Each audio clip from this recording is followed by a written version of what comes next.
Welcome to On the Ground for Palestine and Israel for the week of May 14th, 2022, brought to you by Kumi Now. It has been a difficult week here in Palestine and Israel, and tomorrow, Sunday, May 15th, marks Nakba Day, the anniversary of the 1948 forced expulsion of nearly 800,000 Palestinians. We'll have more about Nakba Day later in the podcast. We start with the murder of journalist Shireen Abu Akleh. Shireen was a Palestinian-American journalist for Al Jazeera and has been covering the Israeli-Palestinian conflict for decades. She was covering a military raid in the Jenin refugee camp and wearing a helmet and body armor clearly marked press when she was struck in the head by a bullet. Her colleagues at the scene said the veteran reporter was shot by Israeli forces. The Israeli government initially suggested that Shireen had been hit by a Palestinian bullet, but later, an Israeli Defense Forces chief admitted it was, quote, very likely that Shireen had been hit by an Israeli bullet. Shireen's funeral then took place yesterday. The funeral was held in occupied Jerusalem and drew one of the largest crowds in recent Jerusalem history. However, the day of mourning turned chaotic as Israeli forces snatched Palestinian flags from the hearse and attacked the crowd of mourners, including the pallbearers, causing the casket to almost fall to the ground. It is a remarkable and heartbreaking scene, and you should watch it yourself by going to the link in the show notes.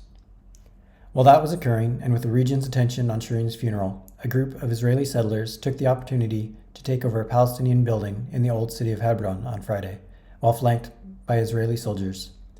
Video shows Israeli settler families, including children, hurriedly transporting their belongings from the bus as they occupied the three-story building. The Wafa news agency reports that the building belongs to local Palestinian resident Walid al-Jarabi, and it was undergoing renovation at the time of the occupation. This seizure comes the day after Israel authorized plans for 4,427 West Bank settlement homes. All 25 plans on the docket were advanced by the Civil Administration's High Planning Subcommittee and approved by the Defense Ministry. In addition to approving thousands of new homes, the action retroactively legalized the Mitzpe Dani and Oz Begaon outposts. The action was condemned by the UN Special Coordinator for the Middle East peace process. In the realm of activism, Sunday, the 15th of May, will be the time to commemorate the 74th anniversary of the Nakba, when hundreds of thousands of Palestinians were forced to flee their homes in 1948. Rallies and demonstrations are planned around the world. If you're in the U.S., there's a good chance that a Jewish Voice for Peace rally is happening near you. See the link in the show notes for times and locations. Similar marches and rallies will be happening across cities small and large around the world, with the exception of Germany, where a court has upheld the ban on planned marches for Palestine this weekend. Outside the U.S., Samadun Prisoner Support Network has a page with listings for events around the world, and Combatants for Peace will be hosting a joint Nakba remembrance ceremony online. See the links in the show notes. Finally, the Palestine Digital Activism Forum is happening online May 17th to 19th. There are a lot of sessions covering all aspects of activism for Palestine.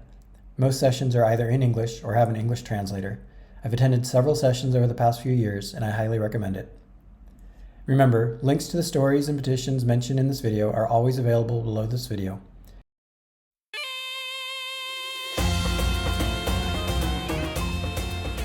That's our news for the week. Thank you for joining us on this journey. We should now be widely available through all the major podcast directories, including Spotify, Google Podcasts, and Apple Podcasts, and wherever you get your podcasts, along with the video version on YouTube. Links for subscribing to the podcast are in the show notes, which are located below the video on YouTube. If you can't find the podcast somewhere, let us know and we'll look into it. We want to be as discoverable as possible. We'll be back again next week. In the meantime, if you have an idea for how to improve the podcast or for a story we should include, please email us at kumi@kuminow.com.